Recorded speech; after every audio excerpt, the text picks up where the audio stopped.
எல்லோருக்கும் இனிய மாலை வணக்கம். மதிய காலையில் தொடங்கி மதியம் வரை தொடர்ந்து கொண்டிருப்பதால் மதிய வணக்கம் தெரிவித்துக் கொள்கிறேன். அகில இந்திய ரியல் எஸ்டேட் கூட்டமைப்பின் சார்பில் இன்று 30 விழா நடந்து கொண்டிருக்கிறது.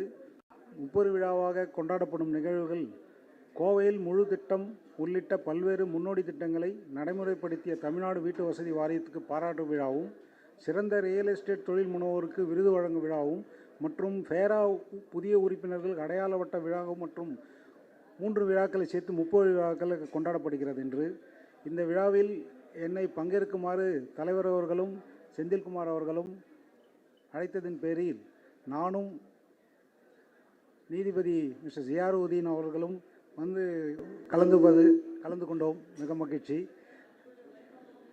இந்த ஃபேரா கூட்டமைப்பின் நிகழ்வில் நான் கடந்த 2 ஆண்டுகளாக பங்கேற்று கொண்டு பார்க்கும்பொழுது ஒரு விழாவும் மிகவும் நேர்த்தியாகவும் மிகவும் கட்டமைப்புடன் ஒருங்கிணைந்து உறுப்பினர்கள் அனைவரும் இந்த விழாவினை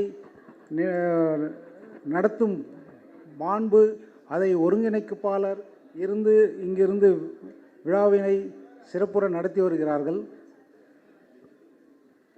ஒரு ரியல் எஸ்டேட் நிறுவனம் என்பது தன்னுடைய அத்தனை பொருட்களையும் கொண்டு முதலீடு செய்து பொதுமக்களுக்கு தங்களால் மிகுந்த சிரத்தையுடன் எந்த விதமான சிக்கலும் இல்லாமல் மக்களுக்கு இடம் வழங்குவது, அதாவது உண்டு உணவு உறைவிடம் உறைவிடம் சொல்வார்கள்.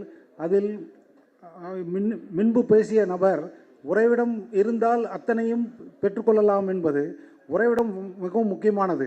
வாழ்க்கையில் நாம் எந்த சந்தர்ப்பத்திலும் தன்னுடைய உறைவிடம் மிகவும் இருப்பிடத்தை தக்க வைத்துக் கொள்வதற்காக தனக்குன்னு சொந்தமாக ஒரு இடத்தை தேர்வு செய்வதற்கு தாங்கள் அனைவரும் மிகவும் உறுதுணையாக மக்களிடம் சென்று எந்த விதமான சிக்கல், அதாவது முதலீடு செய்து இந்த இடத்தை வாங்கி தன்னோட கட்டுமான பணிகள் முடித்து எந்த விதமான சிக்கலும் இல்லாமல் செய்வதில் ஃபேரா அமைப்பு கூட்டமைப்பு மிகவும் உறுதுணையாக இருந்து வருகிறது. மிகவும் பாராட்டுக்குரியது. இந்த விழாவை பற்றி, இந்த அமைப்பை பற்றி அனைவரும் முன்பு பேசிய அனைவர்களும் குறிப்பிட்டுள்ளார்கள்.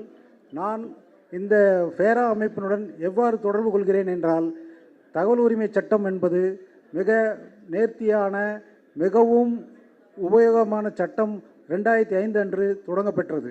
இந்த சட்டத்தின் மூலம் பொதுமக்களாகிய இந்திய குடிமகன் பொதுமக்களாகிய நாம் நேரடியாக அரசாங்கத்துடன் தொடர்பு கொண்டு அரசாங்கத்தினுடைய செயல்பாடுகளையும் வெளிப்படைத்தன்மையும் அதனுடைய முக்கியத்துவத்தையும் நாம் தெரிந்து கொள்வதற்கு இந்த சட்டம் வழிவகை செய்கிறது. இந்த சட்டத்தின் மூலமாக நீங்கள் உங்களுக்கு ஏற்படும் தொய்வுகளை தகவல் அறியும் சட்டத்தின் மூலமாக ஒரு மனு 10 ரூபாய் நீதிமன்ற விலையை வெட்டி அதன் மீது செலுத்தி தங்களுடைய கோரிக்கைகளை கேட்பதற்காக இந்த சட்டம் வழிவகை செய்கிறது. இந்த சட்டத்தின் மூலமாக தாங்கள் அதிகார அமைப்பினுடைய கேள்விகள் எதுவும் கேட்கக்கூடாது, தகவல் பெற வேண்டும். ரொம்ப முக்கியமானது. ஏன் என்னோட மனு தள்ளுபடி செய்யப்பட்டது, எதற்காக என் மனு காலம் தாமதமாகிறது என்ற கேள்வியை தவிர்த்து மக்கள் தகவல் வழங்கும்படி கேட்டுக்கொள்ள அறிவுறுத்தப்படுகிறார்கள் என்பது இந்த சட்டம் பிரிவு 6(1) தேவைப்படுகிறது. நிறைய மக்கள் அதை தவறாக பயன்படுத்துவது, கேள்வி கேட்பது. நமக்கு அந்த அதிகாரம் கொடுக்கப்பட்டது என்பதற்காக கேள்விகள் கேட்பது தான், நம்ம அரசாங்கத்தை எதிர்த்து கேள்வி கேட்பது என்பது மிக முக்கியமான பணியாக நினைத்து அதை கேள்வி கேட்கிறார்கள். அதை தவிர்க்கும்படி அதுதான் இந்த என்னுடைய ஆணையராக இருப்பதால் நிறைய மனுக்கள் கடந்த 2 வருடங்களாக மேலும் கிட்டத்தட்ட ஒரு 6000 மனுக்கள் 7000 மனுக்கள் மேலும் முடிவு கூறப்பட்டது என்னுடைய இடத்துக்கு. அதில் நான் பார்த்த கேள்விகள் அனைத்தும் நிறைய கேள்விகள் எப்படி தான் இருக்கிறது. கூட்டமைப்பு சார்பில் மாநகராட்சி சார்பில் நீங்கள் கேட்கப்படும் போது உங்களுடைய வரைபடம் குறித்த தகவல்கள், வரைபட மனு எப்பொழுது தாக்கல் செய்யப்பட்டது, அது யார் பெற்றுக்கொண்டார்கள், பெற்றுக்கொண்ட அதிகாரிகள் பெயர் என்ன, அது எவ்வாறு அந்த கோப்புகள் என்ன என்று அந்த கேள்விகளை தவிர்த்து மனுவின் மீது எடுக்கப்பட்ட நடவடிக்கை தகவலாக தர வேண்டும் என்று கேட்டால் அதில் எல்லா தகவல்களும் அடங்கிவிடுகிறது. அதுபோல நீங்கள் என்ன தகவல் பெற வேண்டும் என்பதை முழுமையாக உணர்ந்து கொண்டு அது தகவல் வேண்டி மனு தாக்கல் செய்ய வேண்டும் என்ற தவிர கேள்விகள் எதுவும் கேட்க வேண்டாம் என்று சொல்லப்படுகிறது. தகவல் வந்து சரியான முறையில் தங்களுக்கு கிடைக்கப்பெறவில்லை என்றால் மேல்முறையீடு மனு இருக்கிறது. மேல்முறையீடு பிரிவு 19(1) கீழ் தாங்கள் எந்தவித நீதிமன்ற வில்லையும் வெட்டாமல் அதை நீங்கள் தாக்கல் செய்ய வேண்டும். அந்த மேல்முறையீட்டு அலுவலரிடம் தகவல் பெறும்பொழுது பொது தகவல் அலுவலர் தங்களுக்கு தகவல் கொடுக்கும்போது தகவல் திருப்பி அடையாத பட்சத்தில் மேல்முறையீட்டு அலுவலருடைய விலாசமும் அதன் அதிகாரியின் பெயரும் அதனுடைய அதிகாரியின் பெயரும் 30 நாட்களுக்குள் தாக்கல் செய்ய வேண்டிய கடமைக்கு மனுதாரர்கள் தள்ளப்படுவார்கள். ஆதலால் தகவல் பெற்றவுடன் அதன் மீது திருப்தியடையாத மனுதாரர்கள் மேல்முறையீட்டு மனுவை பிரிவு 19(1) கீழ் தாக்கல் செய்து தகவல் பெற்றுக்கொள்ளலாம். அவ்வாறு மேல்முறையீட்டு மனுக்கள் மீது திருப்தியடையாத தகவல் பெறும் பட்சத்தில் தாங்கள் 19(3) கீழ் இரண்டாவது மேல்முறையீடு தகவல் ஆணையத்திற்கு 40 நாட்களுக்குள் தாக்கல் செய்யப்பட வேண்டும். அவ்வாறு தாக்கல் செய்யப்படும் போது உங்களுடைய தகவல்கள் நீங்கள் 10 கேள்விகள் கேட்டிருப்பீர்கள். அதில் 4 கேள்விகளுக்கு உங்களுக்கு சரியான தகவல் கிடைத்திருக்கும். 6 கேள்விகளுக்கு சரியான தகவல் கிடைக்கப்பெறாத பட்சத்தில் அந்த 6 கேள்விகளுக்கு எந்த இடத்தில் உங்களுக்கு தகவல் வந்து தவறாக தரப்பட்டதோ அல்லது உங்களை வேறு வழியில் திசை திருப்பும் வகையில் தரப்பட்டதோ என்று உங்களால் அதை குறிப்பிட்டு அந்த இரண்டாவது மேல்முறையீடை தாக்கல் செய்ய உங்களை நான் கேட்டுக்கொள்கிறேன். ஏனென்றால் நிறைய நபர்கள் கொடுக்கப்பட்ட தகவல் திருப்திகரமாக இல்லை. ஒரே வரி திருப்திகரமாக இல்லை. ஆதலால் தாங்கள் வந்து பிரிவு 19 கீழ் இழப்பீடும் 21 கீழ் அபராத தொகையும் 22 கீழ் துறை ரீதியான நடவடிக்கையும் எடுக்க வேண்டும். திருப்தி இல்லை என்றால் எப்படி திருப்தி இல்லை? அது காரணம் கேட்கக்கூடாது. சட்டம் பிரிவு 6(2) கீழ் தகவல் கேட்கப்படும் போது எந்த விதமான காரணமும் நபர்கள் பற்றி அறிவித்தும் தேவையில்லை என்பது சட்டத்தில் இருக்கு. அதை பற்றி நீங்கள் கேட்கக்கூடாதுன்னு பொது தகவல் அலுவலர் கேட்க வேண்டிய அவசியம் இல்லை. மேல்முறையீட்டு அலுவலரும் கேட்க வேண்டிய அவசியம் இல்லை. ஆனால் இரண்டாவது மேல்முறையீடு விசாரணை கொண்டு அதை தீர்வு காணப்படும் போது எதற்காக அந்த தகவல் தரப்பட மறுக்கிறார்கள் என்ற விவரம் தெரியப்பட வேண்டும். அது பொது தகவல்களால் கொடுக்கப்படும். அதே நேரத்தில் எதற்காக அந்த தகவல்கள் கொடுக்கப்பட்ட தகவல் திருப்தி இல்லை என்பதை அவர்கள் வாயிலாக மனுதாரர் வாயிலாக ஆணையத்தை தெரியப்படுத்தினால்தான் உங்களுக்கு சரியான முறையில் தகவல் வழங்கப்படும். நீங்கள் பதிவுத்துறையிலும் தகவல் கேட்கப்படலாம், வருவாய்த்துறையிலும் தகவல் கேட்கப்படலாம், அந்த அரசு துறை சார்ந்த அத்தனை தகவல்களும் கேட்கப்படலாம். கூட்டுறவு சங்கங்கள் மட்டும் கூட்டுறவு சங்கம் தனியாக இயங்கிக் கொண்டிருக்கும் போது அது RTA ஆக்டின் தகவல் உரிமை சட்டத்திலிருந்து விலக்களிக்கப்படுகிறது. ஏனென்றால் கூட்டுறவு சங்கம் உறுப்பினர்களால் சேர்ந்து நடத்தப்படுவதால் அதில் எந்த விதமான அரசாங்கத்தினுடைய பங்களிப்பு இல்லாத காரணத்தினால் அது 81H படி அது விலக்களிக்கப்படுகிறது கூட்டுறவு சங்கங்கள். அதேபோல் தகவல் உரிமை சட்டத்தின் கீழ் பிரிவு 8 கீழ் எந்தெந்த தகவல்கள் வழங்கப்பட மாட்டாது என்பதை நான் இந்த புத்தகத்தின் வாயிலாக தெரியப்படுத்தியுள்ளேன். இதில் ஒரு மனு தாக்கல் செய்யப்பட்டு அந்த மனுவின் மீது நடவடிக்கை எடுக்காத பட்சத்தில் மனுதாரர்கள் நிறைய மனுக்கள் நீதிமன்றத்தின் மூலம் ரிட் ஆஃப் மேண்டமஸ் தாக்கல் செய்து தகவல் பெறுவதற்காக நிறைய மனுக்கள் உயர் நீதிமன்றத்தில் தாக்கல் செய்யப்படுகிறது. மதுரை நீதிமன்றத்திலும் சென்னை உயர் நீதிமன்றம். அதை தவிர்க்கும் வகையில் தகவல் உரிமை சட்டத்தை சரியான முறையில் பயன்படுத்தினால் நீங்கள் நீதிமன்றத்தை அணுக வேண்டிய அவசியமே கிடையாது. ஏனென்றால் இது நீதிமன்றத்தில் உங்களுடைய வழக்கு பதியப்பட்டு விசாரணைக்கு எடுத்துக்கொள்ளப்படும் போது நாட்கள் வந்து அதிகமாக பிடிக்கும். ஆனால் தகவல் உரிமை சட்டத்தில் மனு தாக்கல் செய்யப்பட்டு 30 நாட்களுக்குள் தீர்வு காணப்பட வேண்டும். அவ்வாறு தீர்வு காணப்படவில்லை என்றால் அரசு இந்த சட்டத்தின் மூலியமாக அந்த அதிகாரிகளை நேரடியாக தண்டிக்கக்கூடிய வகையில் இந்த சட்டம் அமையப்பட்டுள்ளது. ஆதலால் 30 நாட்களுக்குள் தகவல் பெற வேண்டும். 30 நாள் தகவல் பெறவில்லை என்றால் நிறைய மனுக்கள் பிரிவு 18(1) கீழ் தாக்கல் செய்யப்படுகிறது. அது புகார் மனு. புகார் மனு எப்பொழுது தாக்கல் செய்யப்படும் என்று அந்த மனுக்கள் குறிப்பிடப்பட்டுள்ளது. அது பிரிவு 18(1) ABCE வரையிலும் இருக்கிறது. தகவல் தாமதமாக தரப்பட்டால் உடனடியாக புகார் மனு தாக்கல் செய்யப்படலாம் என்று எல்லோ மனுதாரர்களுடைய ஒரு மனுதாரர்கள் பிரிவு 18 கீழ் தாக்கல் செய்யப்பட்டால் அங்கு வந்து வாதாடுவதே மனுக்கள் மீது தகவல் வேண்டாம், அந்த அதிகாரியை தண்டிக்க வேண்டும் என்பதுதான். பொது தகவல் அலுவலர் என்பது தனிப்பட்ட முறையில் பொது தகவல் அலுவலராக எந்த ஒரு பதவியும் கிடையாது. பொது தகவல் அலுவலர் வருவாய்த்துறை எடுத்துக்கொண்டால் டெப்டி ஜோனல் டெப்டி தாசில்தார் இருப்பார். இபியை பொறுத்தவரையில் எக்ஸிக்யூட்டிவ் என்ஜினியர் இருப்பார், போலீஸ் பொறுத்தவரையில் additional deputy superintendent of police இருப்பார், ஏடிஎஸ்பி என்று சொல்வார்கள். அண்ட் கார்ப்பரேஷன், அதாவது மாநகராட்சியை பொறுத்தவரையிலும் எக்ஸிக்யூட்டிவ் என்ஜினியர் இருப்பார்கள். இவர்கள் அத்தனை பேருமே உயர்ந்த பொறுப்பில் இருப்பவர்கள். ஏனென்றால் இந்த சட்டத்தின் முன் அதற்கு எவ்வளவு முக்கியத்துவம் கொடுக்கிறார்கள் என்றது இந்த சட்டத்தின் முன் இந்த அதிகாரிகளை வைத்து நீங்கள் தெரிந்து கொள்ளலாம். ஆதலால் அவர்களுக்கு இந்த தகவல் உரிமை சட்டத்தின்படி ஆட்கள் இருந்தாலும் அதை நேரடியாக சந்தித்து 30 நாட்களுக்குள் தகவல் வர வேண்டிய கடமை அவ்வளோ வேலைகள் இருந்தாலும் அந்த கடமைக்கு உட்படுத்தப்பட்டுள்ளார்கள். அவ்வாறு சில நேரங்களில் தகவல்கள் தாமதமாக 5 நாட்களோ 10 நாட்களோ தவறி வந்தாலும் நீங்கள் மேல்முறையீடு செய்யக்கூடிய வாய்ப்புகள் இருக்குது. அதே நேரத்தில் உங்களுடைய மனுக்கள் எந்த நேரத்தில் சரியான பொது அதிகார அமைப்புக்கு தாக்கல் செய்யப்பட்டு கேட்கப்படும் பட்சத்தில் அந்த தகவல் உங்களுக்கு நேரடியாக வழங்கக்கூடிய வாய்ப்பு இருக்குது. நீண்ட மனுக்கள், நிறைய மனுக்கள் நான் பரிசீலனைக்கு எடுத்துக்கொள்ளப்படும் போது மாவட்ட ஆட்சியர், பொது தகவல் அலுவலர், மாவட்ட ஆட்சியர் அந்த மாவட்டம் பெயரை போட்டு விடுவார்கள். அவர்கள் கேட்கப்படும் தகவல் உள்ளாட்சித்துறையில் ரோடு சரியில்லை, அதனுடைய தீர்வு என்ன என்று காண்பதற்கு உண்டான மனுக்களாக இருக்கும். அதை பிஏ ஜெனரல் சொல்வார்கள். நேர்முக உதவியாளர் பொது பிரிவில் இருந்த டெப்டி கலெக்டர் ரேங்கில் உள்ள அதிகாரி தான் அந்த மனுவை பரிசீலனைக்கு எடுத்துக்கொள்வார். அவர் பார்த்தவுடன் அந்த மனு மாவட்ட ஆட்சியர்களுக்குள் வராததால் அந்த சம்பந்தப்பட்ட ஊராட்சிக்கு மாற்றம் செய்து விடுவார். 5 நாட்களுக்குள் 6(3) கீழ் மாற்றம் செய்யப்பட வேண்டும். அவ்வாறு செய்யப்படும் போது அந்த அதிகாரிக்கு அந்த மனு போய் சேரும் பொழுது நிறைய நாட்கள் காலதாமதம் ஏற்பட வாய்ப்பு இருப்பது. அதனால் மனுதாரர்கள் எந்த இடத்தில் கரெக்டான சரியான முறையில் தகவல் பெற வேண்டும் என்பதை அறிந்து அதை தாக்கல் செய்தால் உங்களுக்கு விரைவான முடிவு கிடைக்கும். அதே நேரத்தில் மாவட்ட ஆட்சியருக்கு ஒரு புகார் மனு கொடுத்து புகார் மீது நடவடிக்கை எடுக்கப்பட்டு என்ன தீர்வு காண வேண்டும் என்று நீங்கள் மனு கொடுத்திருந்தால் அந்த மனுவினுடைய நகலுடன் 6(1) கீழ் மனு தாக்கல் செய்யப்பட்டு உங்கள் புகார் மீது மனு என்ன நடவடிக்கையில் உள்ளது, அதனுடைய நிலைமை என்ன, அந்த மனு மீது தீர்வு காண கொடுத்து எந்தெந்த அதிகாரிகள் அதை பரிசீலனை எடுத்துக்கொண்டார் என்ற கேள்விகள் கேட்டு மனு தாக்கல் செய்யலாம்.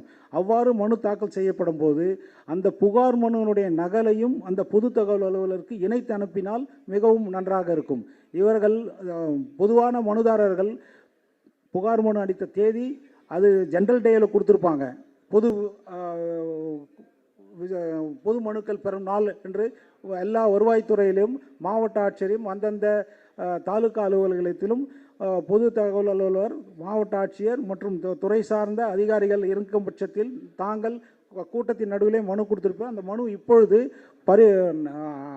அதனுடைய சீரியல் நம்பர் போட்டு அந்த டேட் பெறப்பட்ட தேதியிலிருந்து அது மீது நடவடிக்கை எடுக்க எல்லாமே இப்பொழுது பதியப்பட்டு வருகிறது. எல்லாம் கணினி மூலமாக பதியப்பட்டு வருகிறது. உடனடியாக தங்களுக்கு அதனுடைய தகவல் வரும், உங்களுடைய மனு இன்னாருக்கு மாற்றம் செய்யப்பட்டுள்ளது, அதன் மீது நடவடிக்கை எடுக்கப்பட்டு வருகிறது என்ற தகவல் வரும். சில நேரங்களில் அந்த சம்பந்தப்பட்ட அதிகாரிகளுக்கு போய் சேர்ந்து அதன் மீது நடவடிக்கை எடுக்காமல் இருக்கலாம். தகவல் உரிமை சட்டத்துக்கு தாக்கல் படும் போது அந்த பொது தகவல் அலுவலர் அந்த சம்பந்தப்பட்ட அதிகாரியிடம் தகவல் பெற்று உங்களுக்கு தர வேண்டிய கடமைப்பட்டு உள்ளார். அவ்வாறு தரப்படாத பட்சத்தில் நீங்கள் மேல்முறையீடோ 2வது மேல்முறையீடு வரும்போது அதுக்குண்டான தீர்வு கண்டிப்பாக காணப்படும். என்ன காலதாமதம் 30 நாள் இல்லை மேற்கொண்ட 60 நாளுக்குள் அது தீர்வு கண்டுவிடும். அவ்வாறு காணப்படாத பட்சத்தில் நீங்கள் மேல்முறையீடு வரும்போது இப்பொழுது தகவல் ஆணையத்தில் மிகுந்த கிட்டத்தட்ட 40 முதல் 50,000 மனுக்கள் தேக்கல் நிலையில் உள்ளபோது நாங்கள் 5 பேர் ஏற்கனவே இருந்த 2 ஆணையர்களும் சேர்ந்து கிட்டத்தட்ட நாங்கள் 25,000-30,000 மனுக்கள் தீர்வு கண்டுள்ளோம் 2 வருடங்களில். மேலும் தொடர்ந்து மனுக்கள் வருவதால் அது தொடர்ந்து ஏறிக்கொண்டே தான் இருக்கிறது. ஆனால் இந்த நாள் வரையில் நாங்கள் 2022 மனுக்கள் மொத்தமும் தீர்வு காணும் வகையில் இந்த மாதத்துக்குள் 2022 முடிந்து 2023 மனுக்களை நாங்கள் எடுத்துக்கொண்டு செயல்பட்டு வருகிறோம். புதிதாக வந்த 2 ஆணையர்களோடு சேர்த்து இப்பொழுது ஆணையத்தில் மொத்தம் முதன்மை ஆணையர் மற்றும் 5 ஆணையர்கள் சேர்த்து 6 ஆணையர்கள் பணி செய்து வருகிறோம். அதனால் தகவல் உரிமை சட்டம் மிக மகத்தான சட்டம். ஒவ்வொரு குடிமகனுக்கும் பெரிய அதிகாரத்தை வழங்கியுள்ளது. நீங்கள் உங்களுடைய வார்டு உறுப்பினர், உங்களுடைய பஞ்சாயத்து தலைவர், உங்களுடைய எம்எல்ஏ மற்றும் உங்களுடைய எம்பி, மெம்பர் ஆஃப் பார்லிமெண்ட், அவர்கள் அத்தனை பேருக்கும் உள்ள அத்தனை கேள்விகளும் அவர்கள் பார்லிமெண்ட்டில் நேரடியாக போய் கேட்க முடியும். சட்டமன்றத்தில் போய் கேட்க முடியும், அங்கே பஞ்சாயத்து கூட்டத்தில் கேட்க முடியும். ஆனால் மனுதாரர் குடிமக்களாக நீங்கள் அனைத்து துறை அதிகாரிகளுக்கும் அத்தனை விதமான என்ன நடைபெறுகிறது என்றது வெளிப்படைத்தன்மை கூட உங்களை இணைத்துக் கொள்வதற்காக இந்த சட்டம் இயற்றப்பட்டுள்ளது. ஆதலால் எந்த விதமான ஒரு பாலம் கட்ட அமைக்கப்பட்டாலும் பாலம் கட்டுவதற்கு உண்டான வரைவு என்ன, அதனுடைய மொத்த தொகை செலவு எவ்வாறு அது செலவு செய்யப்படுகிறது, எந்த நேரத்தில் எந்த பொறியாளர்கள் அது அமைக்கப்பட்டு எந்த ஏஜென்சி அதாவது கான்ட்ராக்டர் அது ஒப்பந்த புள்ளிகள் பெறப்பட்டு ஒப்பந்த புள்ளிகளுடைய தகுதி என்ன, அத்தனையும் நீங்கள் இப்பொழுது நிறைய பொதுப்பணித்துறையிலும் நீர்வளத்துறையிலும் இப்பொழுது என்னுடைய உத்தரவுக்கு பிறகு மனுக்களை 4(1)B வலைத்தளத்தில் பதியப்பட்டு உத்தரவு போட்டிருக்கு. அதை ஆல்மோஸ்ட் இப்பொழுது செயல்படுத்தி வருகிறார்கள். அதேபோல் வட்டார வளர்ச்சி அலுவலகத்தில் நான் போட்ட உத்தரவில் வட்டார வளர்ச்சியுடைய செயலாளர் ஜெகதீஷ் சங்கரும் மற்றும் கமிஷனர் அவர்களுக்கும் ஒரு உத்தரவு கொடுத்து எல்லா மாவட்ட ஆட்சியர்களுக்கும் இந்த ஆவணங்களை எப்படி பாதுகாப்பது, அதாவது வட்டார வளர்ச்சித்துறையில் வீடு கட்டி ரசீது போட்ட பிறகுதான் அவர்கள் அதுக்கு வரும். அந்த ரசீது போடுவதற்காக என்னென்ன ஆவணங்கள் கொடுத்தார்கள், அது பஞ்சாயத்து பிரசிடென்ட் அவருக்கு வேண்டிய இடத்துல புறம்போக்கு லேண்டில் வீடு கட்டிட்டாங்க, வட்டி ரசீது போட்டுட்டாங்க அப்படின்ற பக்கத்து வீட்டுக்காரர் வந்து புகார் கொடுத்து அந்த புகார் மீது என்ன நடவடிக்கை எடுத்தீங்கன்ற கேள்விகள் வரும்பொழுது அவ்வாறு ஆவணங்கள் இல்லாத பட்சத்தில் அதற்குண்டான நடவடிக்கை எடுக்க அந்த துறை சார்ந்த அதிகாரிகள் பயன்படுத்தப்படுகிறார்கள். அந்த ஆவணங்களை எப்படி பாதுகாப்பது என்பது ஊராட்சி துறை தலைவர்களுக்கும் ஊராட்சி செயலாளர்கள் அவர்களுக்கும் தகுந்த அறிவுறுத்தல்களை மாவட்ட ஆட்சியர்கள் பீரியாடிக்கல், அதாவது அவர்களுக்கு ஒரு வகுப்பினை எடுத்து இதை எவ்வாறு பராமரிக்க வேண்டும் என்பதை அது போன்ற உத்தரவையும் நான் செய்து கொண்டிருக்கிறேன். ஸோ தகவல் உரிமை சட்டத்தை நீங்கள் எவ்வாறு பயன்படுத்த வேண்டும் என்றது இந்த புத்தகம் வாயிலாக இந்த புத்தகத்தை வெளிக்கொண்டுவதற்கு மிஸ்டர் செந்தில்குமார் அவர்கள் செந்தில்குமார் அவர்கள் பெரும் என்னை ஊக்கப்படுத்தி இதை தயார்படுத்துவதற்காக என்னை தொடர்ந்து 3-4 முறைகள், சார் நீங்கள் என்ன பண்ணுறீங்களோ அதை எழுதி கொடுங்க சார், போதும், மற்றது நாங்கள் பார்த்துக்குறோம் அப்படின்னாரு. என்னுடைய எண்ணங்கள் நான் சந்தித்த 2 ஆண்டு கால வழக்குகளை கொடுத்து என்னுடைய தனி செயலாளர் ஜெபமலர் என்று இருக்கிறார்கள் என்னுடன், அவர்களோட உதவியுடன் இதை நான் சொல்ல அவர்கள் தட்டச்சு செய்து அதை காப்பியினை செந்தில்குமார் அமைப்பு செந்தில்குமார் அவர்களை இதை தயார்படுத்தி அவரோட துணைவியார் உதவி கொண்டு இதை உள்ள எழுத்து பிழைகள் அனைத்தையும் சரி செய்து ஒரு புத்தக வடிவில் நான் இன்று நேரில் பார்க்கும்போது எனக்கே ஒரு ஆச்சரியம் இருக்கிறது. என்னுடைய வழக்குகள் பத்திரிகையில் வந்த வெளிச்செய்திகளையும் என்னுடைய தனி செயலாளரிடம் பெற்றுக்கொண்டு அதையும் இதில் இணைத்துள்ளார். நிறைய தகவல்கள் வந்திருக்கு, பட் அதில் அவர் கிடைத்தது இணைத்துள்ளார் என்பது பார்க்கும்போது இந்த புத்தகத்தினுடைய மகிழ்ச்சியை எனக்கு வெளியிட்டுவதில் இந்த ஃபெரா குடும்பத்திற்கும் பர்டிகுலராக உங்களெல்லாம் அரவணைத்து சென்று உங்களுடைய தாய்மாரி இருக்கும் வென்றி அவர்களுக்கும் என்னுடைய மனமார்ந்த நன்றி தெரிவித்துக் கொள்கிறேன். மேலும் செந்தில் அவர்கள் இந்த புத்தகத்தை வெளியிட்டு இதில் இதை படித்து பார்த்த பிறகு எவ்வளோ ஆர்வலர்கள் என்னை திட்டுவார்கள் என்று எனக்கு தெரியவில்லை. ஏனென்றால் இதில் கடைசி அந்த தனிநபர் தகவல்கள் என்ற பொறுப்பு தனி தகவல் கொண்டதா அப்படின்ற ஒரு தலைப்பின் கீழ் வரும்பொழுது நிறைய அரசாங்கத்துக்கு சாதகமாகவே நான் எழுதியிருக்கிறேன். ஏனென்றால் எவ்வளவு தூரம் நமது கேள்விகள் சரியான முறையில் அமையப்பெறுகிறதோ அப்பொழுது தங்களுக்கு சரியான முறையில் தகவல் வரும் என்ற நோக்கத்துடன் எழுதப்பட்டதை தவிர தகவல் தர வேண்டாம், மறுக்க வேண்டும் என்ற எண்ணத்தில் எழுதப்படவில்லை. அதிகாரிகள் எவ்வாறு பணி செய்ய வேண்டும், அதிகாரிகளிடம் எவ்வாறு பணி நமக்கு வாங்க வேண்டும் என்பதை என்றி அவர்கள் தெரிந்து வைத்து கொண்டிருக்கிறார்கள். எனக்கு அதை உங்களுக்கு சொல்வதற்காக அதை தெரியப்படுத்துவதற்காக இந்த புத்தகத்தில் கடைசி 2 பக்கங்கள் இருக்கும். அதனால் தவறுகள் ஏதேனும் இருந்தால் என்னிடம் சுட்டி காட்டுங்கள், அந்த புத்தகத்தை திருத்தி கொண்டு புதிய வடிவில் போடுவதற்கான ஏற்கை செய்கிறோம். ஏன்னா ஆர்வலர்கள் நீங்கள் இருக்கிறீர்கள், அதனால் நான் மேலிருந்து தீர்வு காணும் வகையில் இருக்கிறேன். பாதிக்கப்பட்டவர்கள் மனுதாரர்கள் என்பதால் அவர்களுக்கு உண்டான பிரச்சனைகள் வரும்பொழுது பார்த்துக்கொள்ளலாம் என்பது இந்த வாய்ப்பளித்த என்றி அவர்களுக்கும் மிஸ்டர் நந்து அவர்களுக்கும் அண்ட் செந்தில்குமார் அவர்களுக்கும் மற்ற ஏனைய உறுப்பினர் அவர்களுக்கும் நன்றி பாராட்டி விடைபெறுகிறேன். நன்றி, வணக்கம். நன்றி சார், உங்களோட முழு ஒத்துழைப்புக்கு நன்றி. Thanks for valuable points. அவர் சொன்ன ஒவ்வொரு பாயிண்ட்ஸும் நம்மளோட பிஸ்னஸ்க்கு அவ்வளோ ஒவ்வொரு இடத்துலையும் ரொம்ப யூஸ்ஃபுல்லாக இருக்கும். நம்ம அவரை பாராட்டும் எப்படி பாராட்டல, நம்ம நம்மளோட நல்ல உங்களது கைத்தட்டலோடு நம்ம வந்து பலத்த பாராட்டுதலை கரகோஷங்களை தெரிவிக்கலாம். எழுப்புமாறு அன்போடு தேங்க்யூ சார், கேட்டுக்கொள்கிறோம். Thanks for your valuable points. Thank you.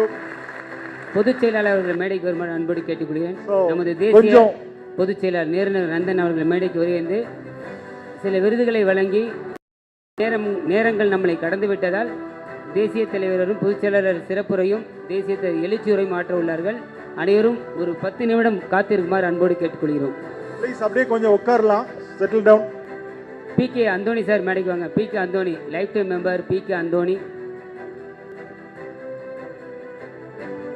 தலைவர் வாங்க, மேடைக்கு வாங்க.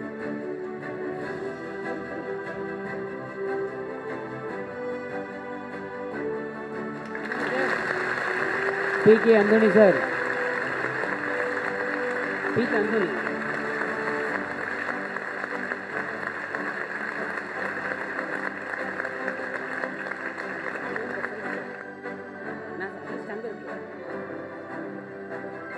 அடுத்ததாக நில மேலாண்மை தலைவர் மோகன்ராஜ் சார் மேடைக்கு வாங்க.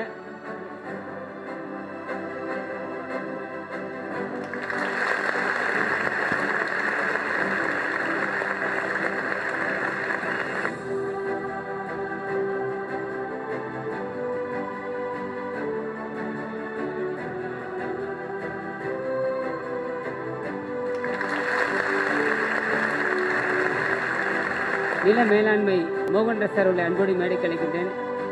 இவர் பார்த்தீங்கன்னா ஒரு சர்வேர் சார். இவர்